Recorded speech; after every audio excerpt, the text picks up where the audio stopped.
Astrology আৰু আধ্যাত্মিক channel যোগাদিত্যলৈ আপোনালোকক স্বাগতম। ছিগনেচাৰত আছে অজান তথ্য আৰু আপোনাৰ ব্যক্তিত্বৰ প্ৰতিচ্ছবি। আছে আৰু গ্ৰহৰ প্ৰভাৱ। বিশ্বাস ৰাখক আপুনি পৰিৱৰ্তন হ'বই। ছিগনেচাৰক পৰিৱৰ্তন কৰক আৰু আপুনি গ্ৰহৰ শুভ প্ৰভাৱক আমন্ত্ৰণ কৰক। প্ৰিয় বন্ধু বান্ধৱীসকল, আপুনি যদি প্ৰচণ্ড সমস্যাৰ মুখামুখি হৈছে, আপোনাৰ জীৱনলৈ প্ৰচণ্ড বাধা আহিছে, আপুনি যদি স্থবিৰ হৈ গৈছে, সমাজৰ মানুহে আপোনাক ক'ব আপোনাৰ শনি লাগিছে।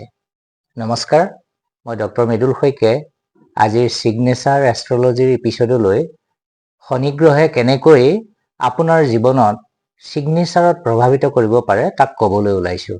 প্ৰিয় বন্ধু বান্ধৱীসকল, নৱগ্ৰহৰ অন্যতম গুৰুত্বপূৰ্ণ গ্ৰহ হ'ল শনি গ্ৰহ। শনি গ্ৰহৰ প্ৰভাৱৰ বিষয়ে সৰ্বজন বিদিত, কিন্তু শনি গ্ৰহৰ শুভ প্ৰভাৱৰ কথা মানুহৰ সাধাৰণতে চিন্তাৰ পৰা বৰ্জিত হৈ থাকে।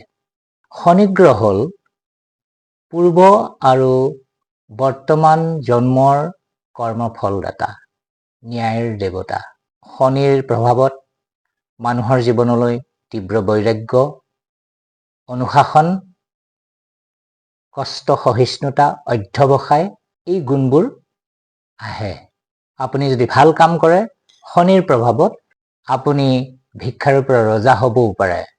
মকৰ আৰু কুম্ভ ৰাশিৰ স্বামী, শুক্ৰ আৰু বুধৰ লগত শুভ সম্পৰ্ক, চন্দ্ৰ, মংগল আৰু ৰবিৰ লগত শনিৰ চূড়ান্ত শত্ৰুতা থাকে। শনি এটা ৰাশিত 2.5 বছৰ থাকে। শনিৰ চাৰেসাতি সৰ্বজন বিদিত, ই 7.5 বছৰ থাকে। শনিয়ে সদায় ধীৰ স্থিৰ গতিৰে আগবাঢ়ে। সেইকাৰণে বন্ধুসকল, আপোনালোকৰ জীৱনত যদি শনিৰ প্ৰভাৱ থাকে, ভাল হ'লে সদায় ধীৰ স্থিৰ হিচাপে আগবাঢ়িব, আৰু যদি বেয়া হয় তেতিয়াহ'লে প্ৰচণ্ড সমস্যাৰ সন্মুখীন হৈ লাহে লাহে বহুত দিনলৈ থাকে। শনি সদায় তুলা ৰাশিত উচ্চ হয় আৰু মেষ ৰাশিত নীচ হয়। বন্ধু বান্ধৱীসকল, শনি গ্ৰহত সাধাৰণতে এটা ৰিং দেখিবলৈ পোৱা যায়। আপোনাৰ ছিগনেচাৰ যদি গোল চিম্বল থাকে, কভাৰ দিয়া থাকে, আখৰত গেপ থাকে আৰু ডট দিয়ে, তেতিয়াহ'লে নিশ্চিতভাৱে জানিব আপোনাৰ জীৱনলৈ শনিৰ প্ৰভাৱ আপুনি আমন্ত্ৰণ কৰিছে। আজিলৈ তেতিয়াহ'লে ইমানতে সামৰিলোঁ।